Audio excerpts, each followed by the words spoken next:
Our society is changing dramatically and it's becoming increasingly difficult to get things organized, but you probably already noticed that. Now, I guess you would like to know, where is this all going? How are we going to organize this? What processes do we need? What systems and what people? But I've asked myself, doesn't this question go much, much deeper? Because what if it turns out that our current organization models will no longer work in the future, or worse, what if they make our organizations less future-proof? Shouldn't we be doing something entirely different?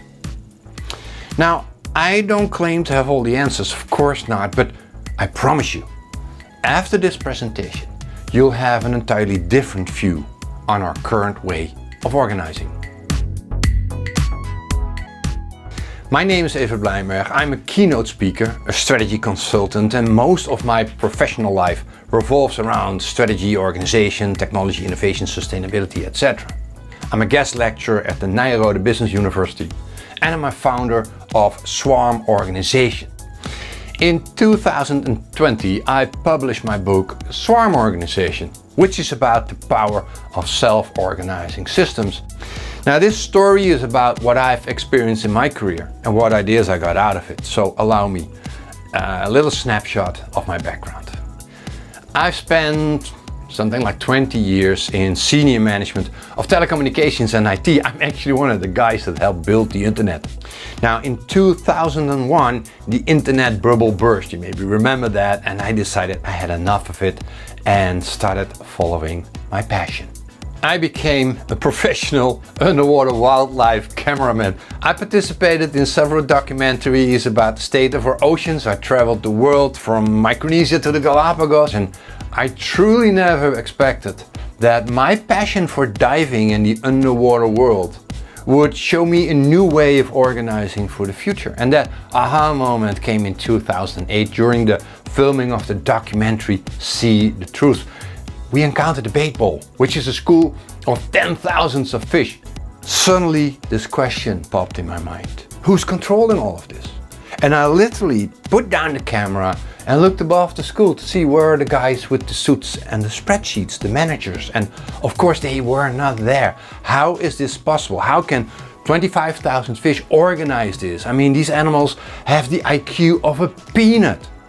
And this question stuck in my mind, and I discovered that there's many other animals who show this behavior. And I came to the conclusion that we humans are the only species on this planet that uses hierarchy, structure and control to run large organizations.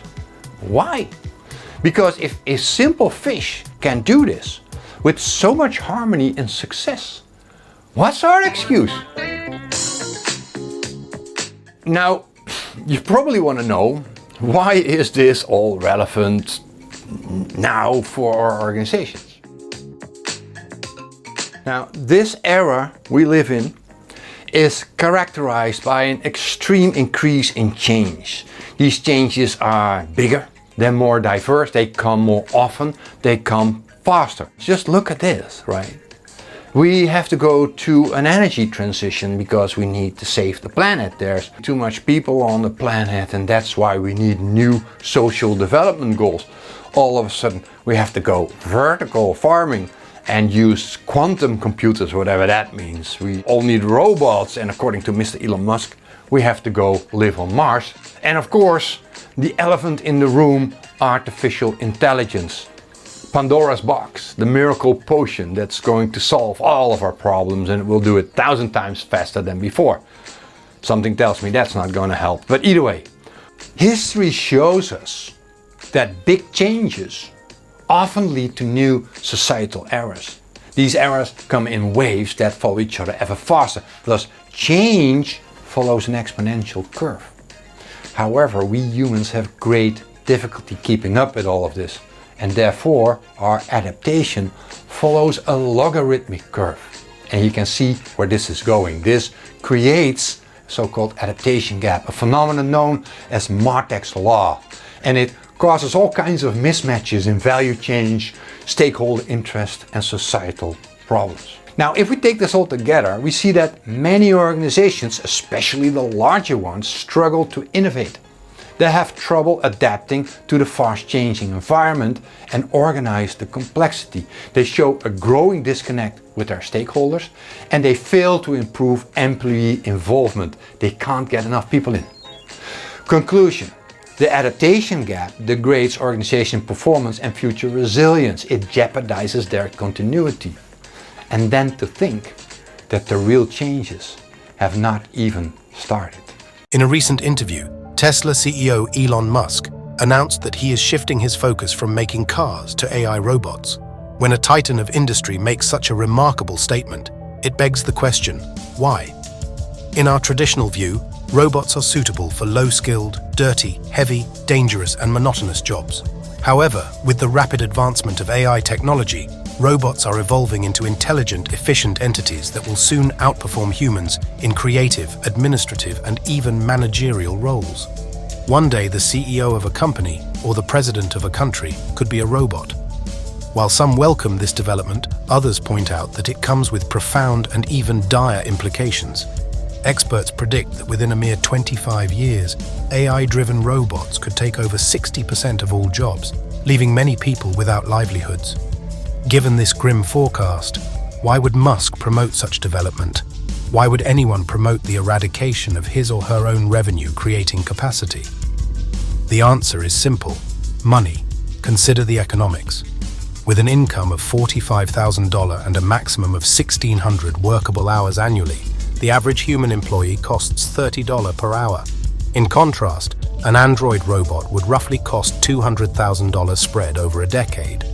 The machine easily works 7,800 hours a year, bringing the hourly cost down to just $2.50. Moreover, it doesn't need any breaks, vacations, or benefits. Owning a robot could potentially make you rich very fast. Where does this actually come from? The most plausible explanation for this is that organizations, people in general, need time to learn and apply what they've learned, but the bigger factor in this story seems to be us, humans. And it's mainly in the way we have been taught to think and behave, with an emphasis on thought. This thinking causes that we avoid and resist change. Most people really don't like it. We like tradition and routine. We fear the unknown. We ignore the importance of motivation and performance, and we underestimate the creative power of teamwork. And this is all quite counterproductive. It keeps us in our comfort zone. Turns out that our primary reaction when we encounter problems is to seek solutions in hierarchy, structure, process and control. But why? Does that help?